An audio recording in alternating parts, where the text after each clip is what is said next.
appreciate your great enlightenment, sir, but I have a small clarification to be made. Like, let us go back to the Bhavishya Purana, Part 3, Khand 3, Adhyay 3, and Slokas 5 to 8. Before going to this, I would just like to mention that maybe you already know, because every prophet who comes in the name of God will fulfill the prophecy which is made for him. So any prophet who fulfills 50% of that prophecy is not qualified to be a prophet.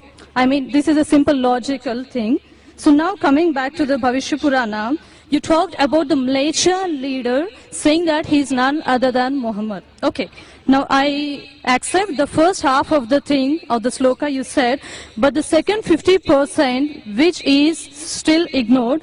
Now sir, let me tell you, Malaysia, the word meaning Malaysia, it is derived from Sanskrit dictionary, I mean the meaning, and the meaning means non-Aryan or sinner or wicked person. These are the three different meanings given to the word Malaysia.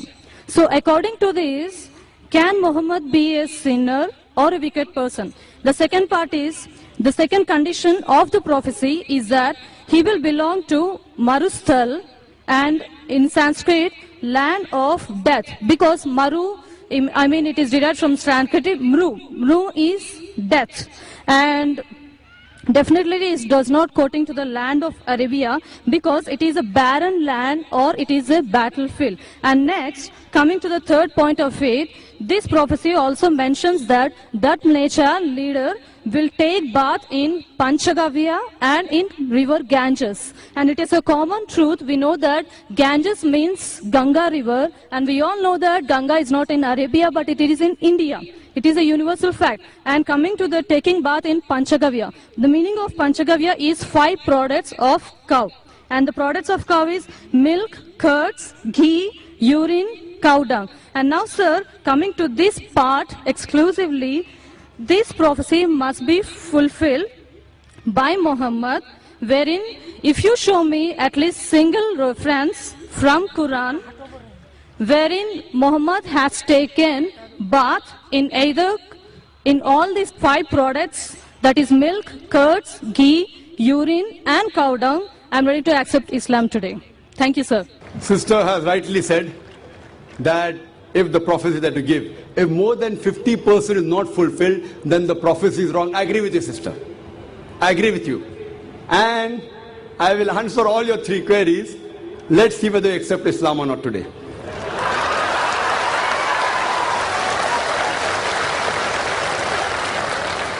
That's a different thing, that you may not agree with the truth.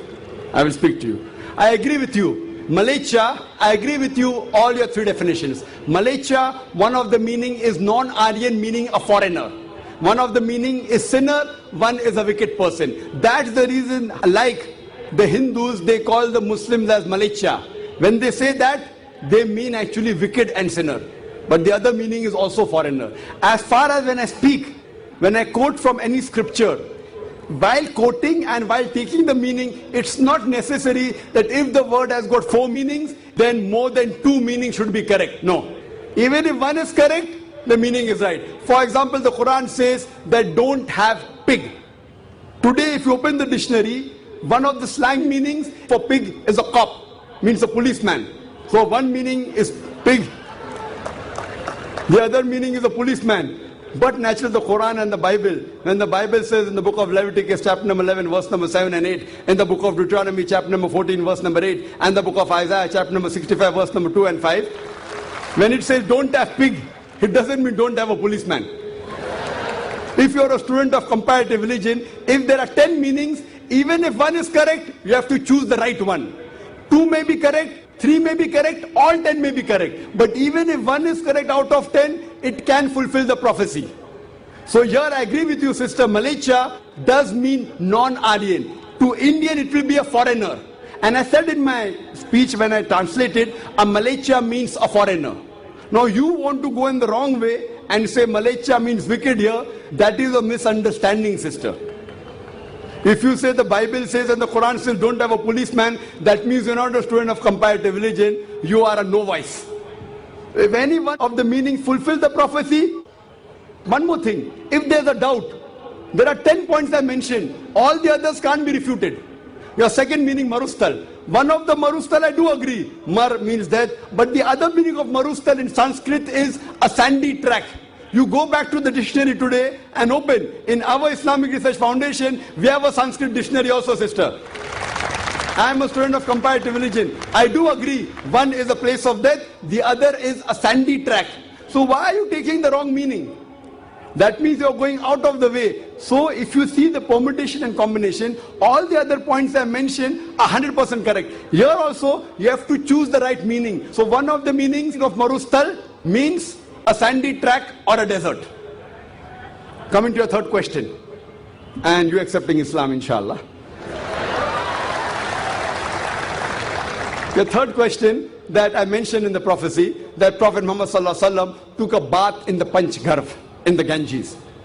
Now here we analyze that when we say, in the Hindu terminology, when you say bath in the Panch Garv, in the Ganges, it means to purify.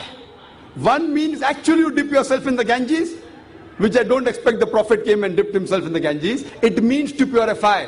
I did not give the explanation because the lecture is very long. I can speak on this topic for the full day.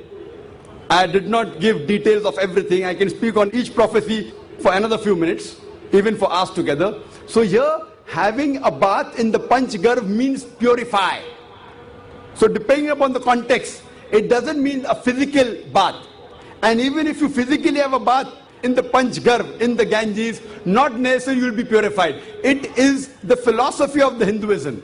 So here when the prophecy says that Prophet Muhammad, peace be upon him, had a bath in the Panch Garv, it doesn't mean he came here in the Ganges. It means that he was purified by Almighty God. And we believe that all the prophets of God, all, whether it be Moses, Jesus Christ, peace be upon them, and Prophet Muhammad Sallallahu Alaihi Wasallam, all of them were masoom. They were innocent. They were pure. So all the prophets of God, of Almighty God, which he sent down, all of them we consider to be innocent, to be masoom, to be pure. So this answers the question, and I hope inshallah you'll accept Islam, sister.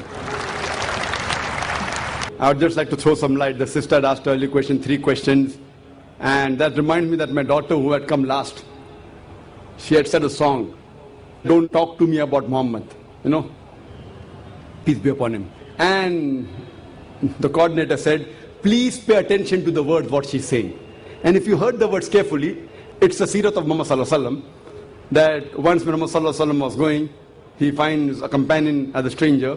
She starts speaking against the Prophet. Oh, the Prophet Muhammad Sallallahu Alaihi Wasallam is a bad person, don't talk to me. She's telling Muhammad Sallallahu Alaihi Wasallam, that person doesn't know the person is talking to.